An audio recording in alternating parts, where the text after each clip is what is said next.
Not all of the bodybuilding champions featured in the opening credits appear on every tape of the Weider system. Watch the complete set of 10 tapes to see all your favorite Weider physique stars.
The Weider principle of the split system is the most important principle in your bodybuilding program, because without an understanding and the application of the Weider split system, you'll never be able to achieve a symmetrical and well-proportionate body.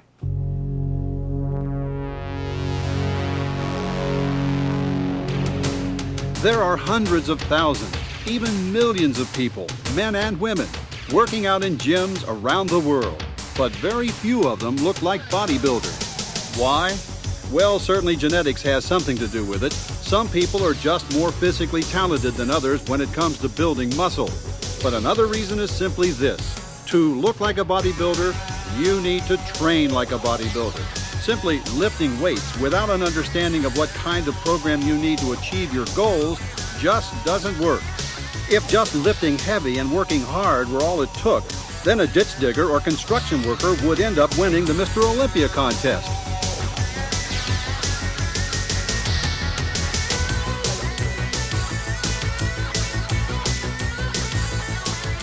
Hi, I'm Bob Paris.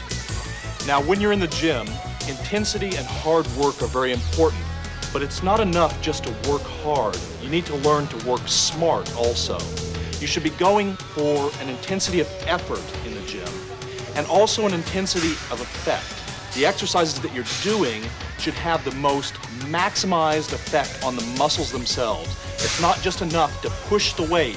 You have to know how the body part is actually working to have the most effective outcome of the exercise. When we look at the sport of bodybuilding, it's very similar to other sports. If you want to become a great runner, you run. If you want to become a great cyclist, you ride a bicycle. If you want to look like a bodybuilder, you need to train like a bodybuilder. You need to train in a sport-specific manner. Specificity of training means that the body responds and adapts very specifically to the kind of workout you put it through, much more specifically than you think. That's why different sports, from sprinting to marathon running to gymnastics to shot putting, all require very different kinds of training and physical preparation. And that's why it's so difficult to do well in multi-event sports like the decathlon or heptathlon, and why there are so few great athletes who compete successfully in more than one sport at the highest levels. In this sense, your body reacts to training like a computer. When you're training, you're sending a specific program to the central nervous system. And anybody that's worked with a computer can tell you that a computer will respond only to specific instructions. Your body is the same way. It doesn't care what you're trying to do. It only reacts to exercises specifically as they are applied. Over the past 50 years or so, bodybuilders have learned, largely by trial and error, what kind of workout the muscles of the body best respond to. And the proof that they've discovered something really new is the way they look. No human beings in all of history, male or female, have developed the kind of physiques you see on stage at a top professional bodybuilding contest. Critics of the sport sometimes claim that this incredible advancement in the ability of human beings to develop their lean body structure is the result of improved nutrition, anabolic drugs, or simply the fact that there are more bodybuilders working out more seriously than ever before. But it's really the type of training that you'll learn from the Weider system that has made the difference. The modern bodybuilding workout was developed to address the natural, genetically determined capacity of the body to respond to the muscle training, the physiological programming that is inherent in the neuromuscular system itself. It's the most effective and efficient form of muscle training ever conceived. So if you're going in the gym to develop your lean body structure, being a competitor or not, why do it any other way? After all, the body is a homeostatic organism. That means that it tends to resist change, whether the change is good or bad. That's why people can abuse their bodies for such a long period of time before they actually see serious damage. So it follows that to make dramatic improvements in your physical structure, you have to find some way to force your body to change. You have to subject it to a program that's so intense and effective that it has no choice but to respond. And that's what bodybuilding type weight training is all about.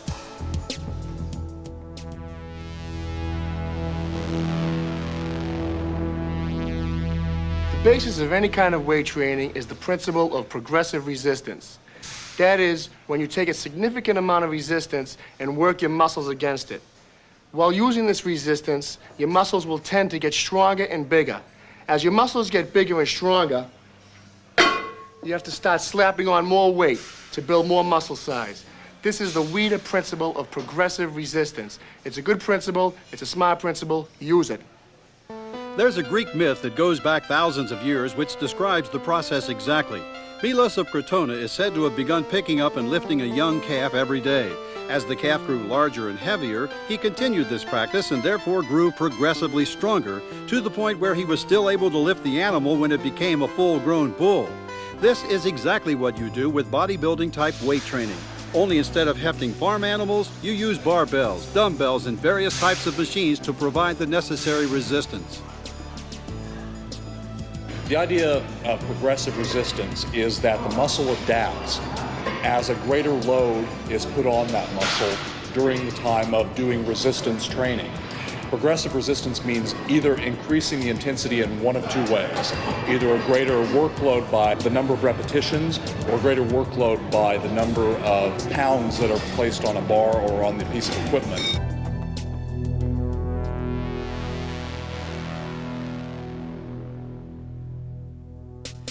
We have muscles because we live in a gravity well. Our muscles allow us to overcome the force of gravity and move around the surface of the planet. In addition to gravity, muscles also adapt to the kinds of loads we subject them to.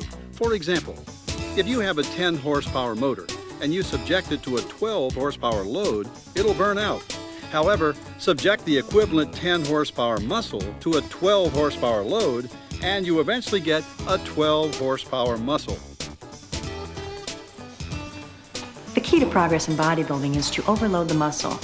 Just enough to cause it to grow, but not enough to cause injury, and to continue to increase the amount of load on a regular basis as the muscle gets bigger and stronger.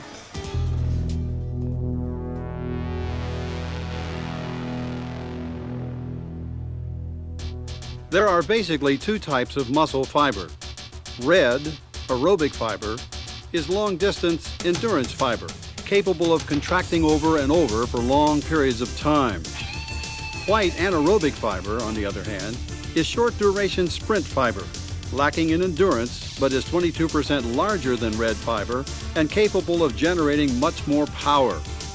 Everybody has some of both types of fiber in their bodies, although the amount of fibers and the distribution of fiber types in various muscles of the body varies tremendously from individual to individual.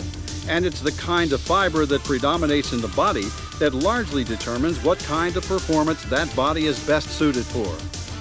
Just think of the difference between a muscular sprinter and a lean endurance runner.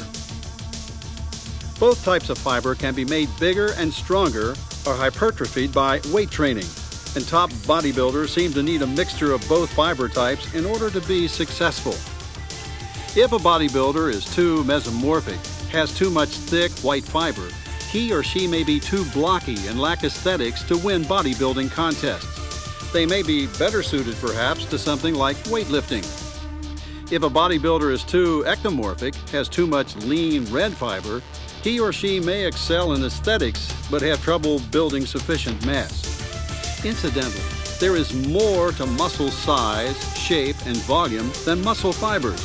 Muscle cells are complex, and the bodybuilding look also involves things like mitochondrial mass, the size of the internal organs of the cells that produce energy, glycogenation, the amount of carbohydrate energy stored within the cell, the blood supply to the muscle, and water. Did you know that muscles are about 75% water?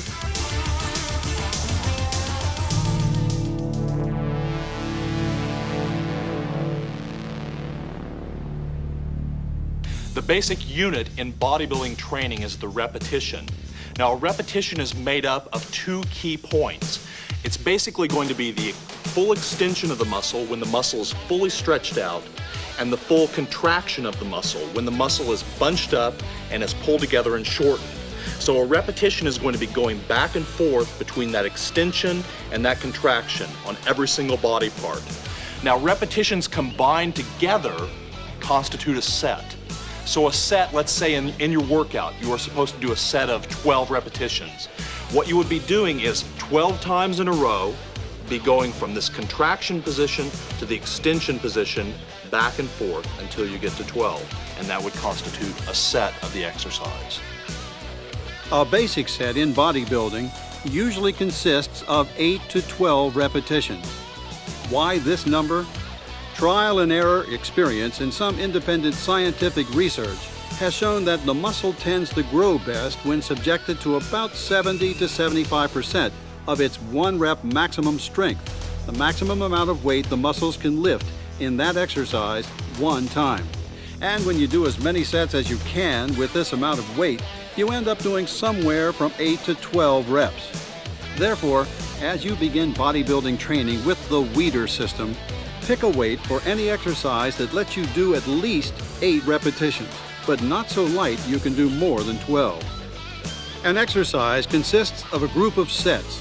This too can vary, but generally the Weider system recommends from 3 to 5 sets of any exercise and from 12 to 16 sets for any body part, with a few less for some body parts and certain kinds of training, and a few more for others. In bodybuilding training, you can end up resting for a shorter or longer period of time depending on what kind of set you're doing. For mass training, for example, in tape 7, you rest for several minutes. Using certain intensity techniques in tape 9, you may not rest at all between sets. But for the purposes of getting started with the Weider system workouts, you should rest from 30 to 60 seconds between sets. Or if you're training with a workout partner, do your set, rest while your partner does their set, then jump back in and do your next set.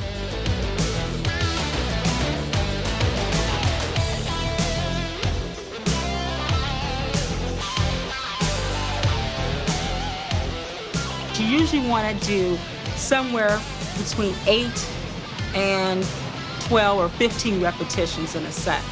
So it is important to increase the weight because that's putting a different type of pressure that the body has to respond to.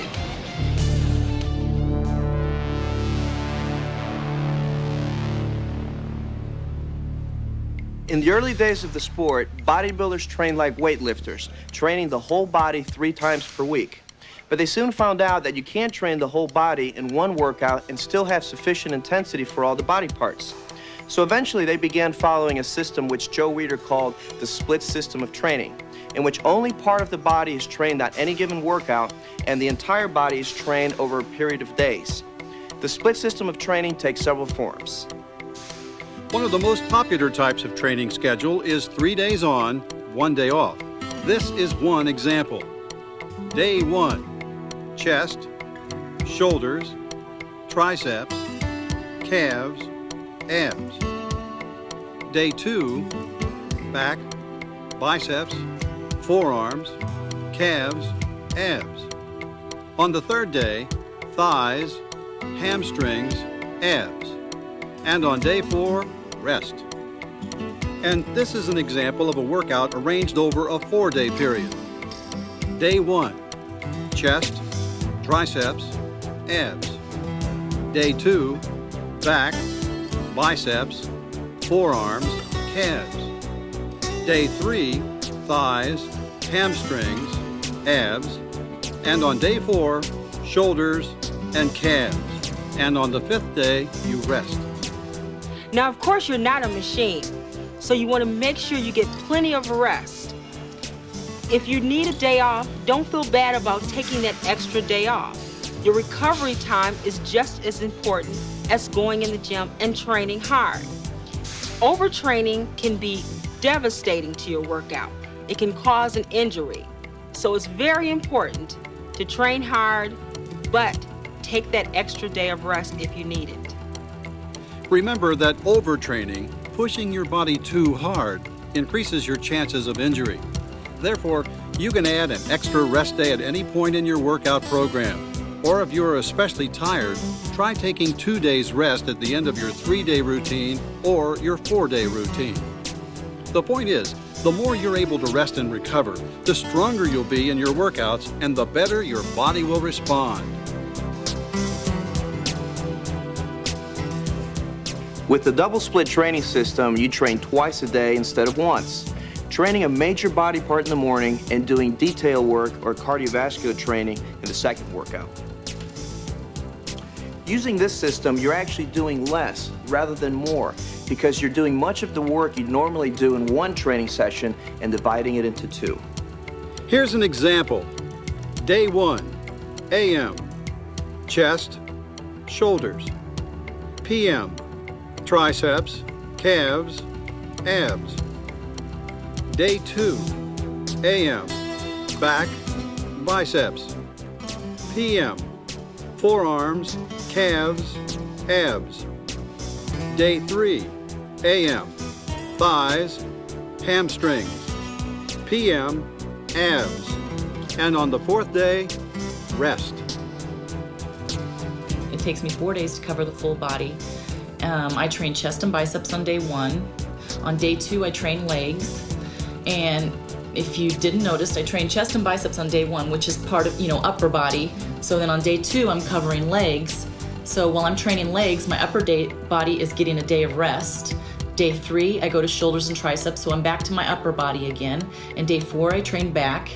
And day 5 is my day off, and then I start over again. I work with a split system. I split my body over 4 days, so that after my 4th days, I finished my whole body training. When I started training, I was 16 years of age, so So obviously I started on a 3 times a week schedule. I would do 1 exercise per muscle group, probably on a 10-8-6 basis, 10 reps the first, 8 reps the same poundage, and 6 on the principle that my energy was diminishing. And of course it wasn't, but that's the way I thought, that my energy was diminishing. So I would do 10, 8, and 6. And as I progressed, then I started to realize that if I wanted to do more work and more overloading, I would have to work on split routines. So I would kind of split the body into 2 parts. So now, was this training twice a day or just once? No, this is once a day. Right. The only time I trained twice a day was 3 weeks before my first national contest, Mr. Britain. I just finished my business administration degree, and I had 3 weeks to train, and so for 3 weeks I trained morning and night. I trained twice a day. I'll do a heavy and a light system, like 3 days on, 1 day off, and I'll go heavy on the first cycle, and then I'll go light for the next body part. And vice versa, it goes like that. The 4th day being my off day. I think all bodybuilders in general know that rule, and they use that.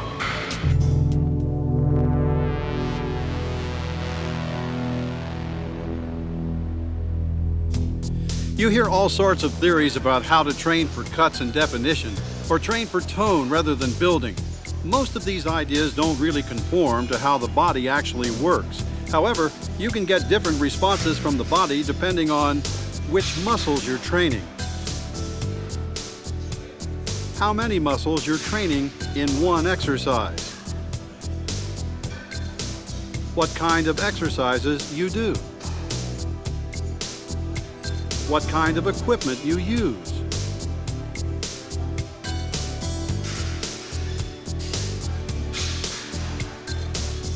and what kind of intensity techniques you employ.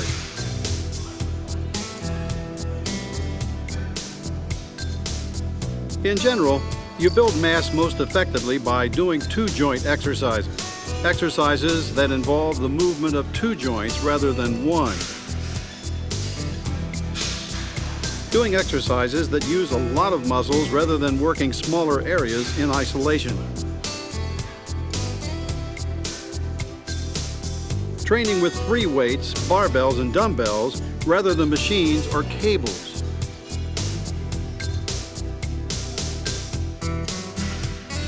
And using the kind of mass-building techniques that are described in detail in Tape 7.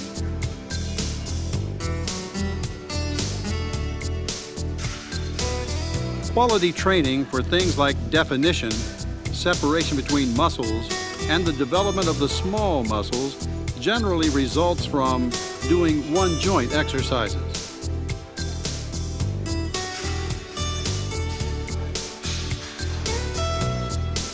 Training smaller muscles or muscle groups in isolation.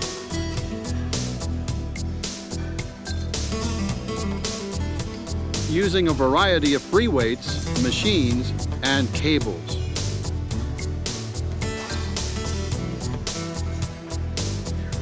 And using as many of the Weider intensity principles, such as full range of motion,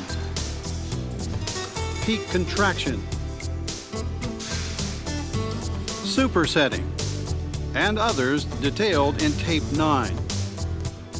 And when you combine effective mass training with quality training based on the Weider intensity principles, the result is a complete and balanced bodybuilding physique.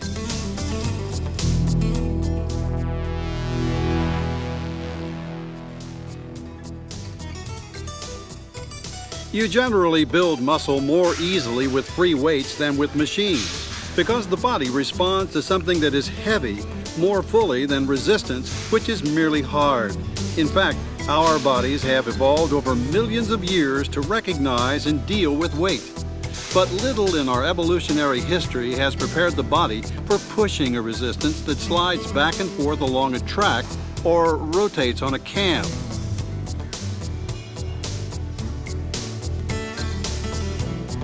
When you lift a free weight against the force of gravity, not only do you use the specific muscles involved in the lift, but the rest of the body gets involved as well. The joints have to work to balance and control the weight, and the various stabilizer muscles associated with the joint come under stress as well. When you exercise with many machines, there's no need to stabilize, no need for the ligaments of the joints to adapt, and you tend to work only the muscle involved in that specific movement. not the associated stabilizer muscles. This results in much less adaptation and in fact can be dangerous because you've developed certain muscles in a group out of proportion to the others. So when it comes to basic mass and strength development, free weights are far superior. I myself am a firm believer in free weights, heavy free weights for building mass. Low repetitions, not too low, where you're just gonna pump out 4 or 5 and then just drop the weight. You want heavy weights and good repetitions, good muscle control, and plenty of protein to build that mass with. Free weights, free weights are it. Basic heavy movements is the way I consider it. That's what I've always used, basic heavy movements to build size. Not to get into contest shape per se, but you have to have the frame there to carve it out. In my opinion, it's a lot better to use a free weight than using a machine in general, because the free weights, your body responds a lot better to your free weight, because it's like you can keep your natural movements in, and the body is built to use free weights, not to use machines. So your body responds a lot better, plus your nervous system and everything is very much in action. So your body growth is much more stimulated than using a machine. But machines and cables can also be valuable. They work well when you want to isolate specific areas of the body. They are also effective when you're doing higher rep training, in which the stress of an individual repetition is not as important as the cumulative effect of a number of repetitions. For example, supersets, trisets, and giant sets, as described in tape 9. Exercise machines are also essential when resistance training is being used to rehabilitate injuries, as described in tape 10. When you're recovering from an injury, having the injured area securely stabilized as you build up its strength is one of the keys to successful rehabilitation. You still should use machines maybe to isolate some muscle groups, and altogether makes the whole package, so you need it both. Yet it's not the hardware development that's created the tremendous progress in our ability to develop the body. It's the software, the training principles and techniques, which you'll learn about as part of the Weider system.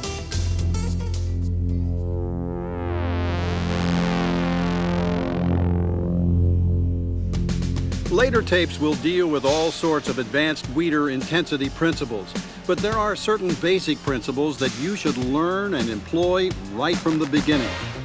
The first is full range of motion. During each of your exercises, you need to go from the full extension of the muscle to the full contraction and back. Don't settle for working in a partial range of motion. At the top of the movement, try pausing and squeezing the muscle a little harder to obtain a full peak contraction. Second, control the weight.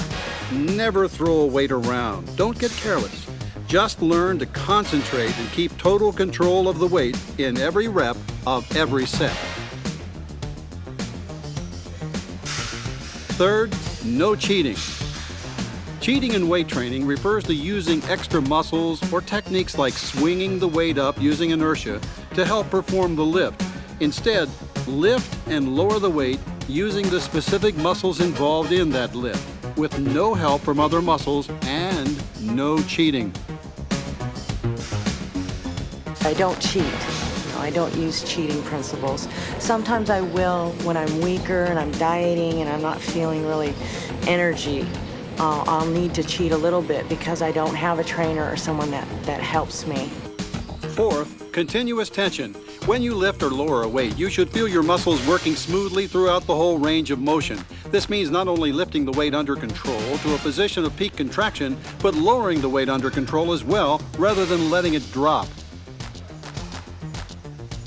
Throughout the movement, you keep the tension on that body part, so you never really lock out, because a lot of times when you lock out, you could stay in that position for quite some time. There's no pain there. So what you want to do is keep the tension on that body part. Fifth, keeping the mind in the muscle. Remember, you're training muscles, not lifting weights. Don't think about the weight, think about the muscle and what it's doing. it's very important to mentally prepare yourself before going to a gym for a workout. If you're going to a gym to fraternize, then I wouldn't worry about mentally preparing yourself. But when you go to a gym to work out, which is what you should be doing, you have to concentrate, especially on the muscle that you're working. There's a mind-muscle link there where your body is going to react the way your mind feels. If you feel up for a workout, then you're going to get a great workout. If you feel lackadaisical and you don't really want to go to the gym, then there's no way you're going to get a good workout. So mentally preparing for a workout is just as important as stretching or anything else you would do to get ready.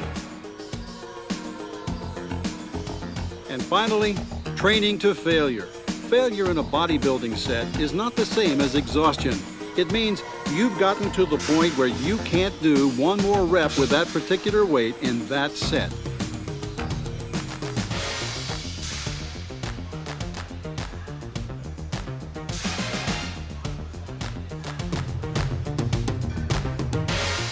It takes more effort to stop and think about each and every repetition than it does to just say, okay, I'm gonna do 12 repetitions with this super heavy weight, and all you're thinking about is moving that weight.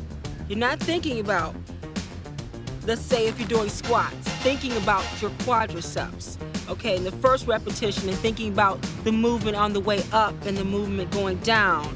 And when you're really thinking about it, then the chances of injury are slim, you know, and the chances of that muscle responding is even better because you're really concentrating. So I think that that's what the key is, and that's what's most important.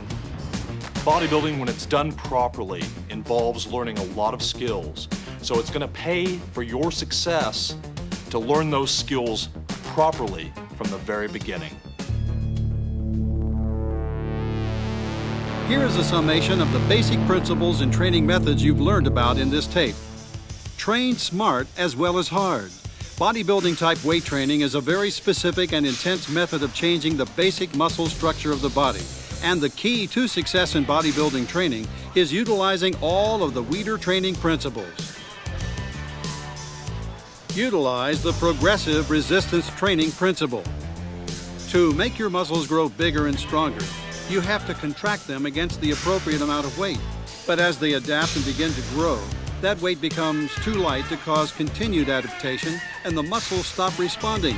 At that point, you add weight to the exercise to challenge the muscles further and continue to add weight on a progressive basis to keep pace with the continuing development of your muscle structure.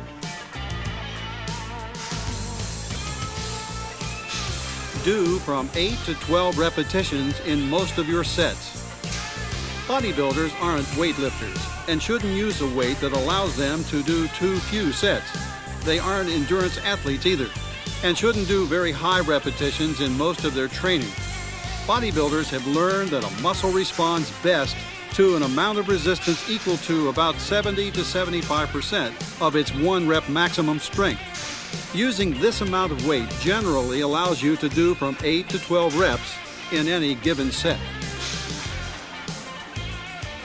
Do from 3 to 5 sets per exercise, 12 to 16 sets per body part. Too few sets and the muscles may get big but will lack detail. Too many sets will limit the amount of size and strength you can achieve and increase your risk of injury through overtraining.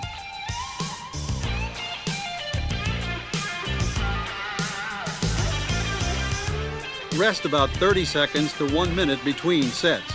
This gives you enough recovery time to allow you to generate sufficient intensity in your next set, but is not so long that your training pace becomes too sluggish. Take advantage of the Weider split system principle. For most bodybuilders, a schedule of 3 days training followed by 1 day rest seems to work the best, although some prefer using a 4-day on, 1 day off split instead. Base your training program on the use of free weights. The body responds best to the resistance provided by free weights, where the muscles, joints, ligaments, and tendons are forced to cope with the force of gravity. So the most effective bodybuilding training program utilizes about 2/3 free weights versus 1/3 cables and machines. Train with full range of motion repetitions. For maximum quality and development, do each repetition through the fullest range of motion you can achieve comfortably, from a position of full extension to that of full contraction. Do not, however, overstretch the structures involved, or you could increase the risk of training injury. Train with continuous tension. You should feel the muscle working continuously against the resistance throughout the range of motion of the exercise. Lift the weight under full control and lower it under full control. This helps you to avoid cheating, using inertia to help throw the weight up, and the mistake of letting the weight drop during the negative part of the exercise. Keep your mind in the muscle. Learn to feel what muscles are working in any exercise and concentrate on exactly what they are doing at all times. Technique is of little use without feel, and you develop feel in bodybuilding training by focusing your attention on your muscles rather than on the weight they're lifting. Remember, you're training muscle, not lifting weights, so keep your mind in the muscle at all times for the maximum effective workouts. Train to momentary muscular failure. Except when you're doing something like power training as described in tape 7, you should train to failure in each set. Training to failure actually means training to momentary muscular failure and is not the same as working to total exhaustion. It simply means you keep going in that set using that weight until you can't do any more repetitions without stopping to rest. The split system is one of the most important principles. Without the utilization of the Weider split system in your workout, you'll never be able to achieve a symmetrical, proportionate, muscular body. Learn it, apply it, and you would develop the body that you always wanted. Now that you know how to use the split system, let's put it to use. In the next tape, my champions will show you how to apply the back exercises and the bicep exercises to broaden your back and give you bigger and more massive and more muscular arms. The key to me getting the best workout I possibly can every day is just to be very organized and to have some type of schedule. You know, I can't go in one morning at 7 o'clock in the morning and the next day at 5 o'clock at night. I like to train at the same time every day, and I like to eat like 2 hours before I train. And my schedule has to be very organized in order for me to get the best workout possible. I've developed my physique to the point to where I'm happy with it, you know, with the size and everything, and I don't want to overpower anything. So just to keep everything in balance, you know, more looking for the shape and balancing everything out now. What I'd say to a woman just starting out in, let's say, weight training, and she doesn't really want to be a bodybuilder, is that the key is consistency, and basically to come in and learn the basic exercises. Learn what exercises go for what body parts. And the benefits that you get from a physical point of view, from a mental point of view, from a strength point of view, even from an emotional point of view, goes into the full aspect of your life and makes for better living and a better person and a better society. Procrastination is the robber of opportunity. It's the great thief of time and opportunity. You know, and I think that there's no better time to do it than to do it right now. You got to be motivated. When I started bodybuilding, I weighed 114 pounds. You know, I'm a diabetic. I'm 5 foot 4.5 inches tall. I won Mr. Universe, Mr. America. The only way that you can really do it is if you have it inside. You got to want it. There is no excuses of being tired or sick or having a cold. You have to do it or get out. You got to pay attention to recuperation if you want muscle like this.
I've worked 5 years, 52 weeks a year, 5 days a week, 3 hours a day to build this body. Thanks, Joe.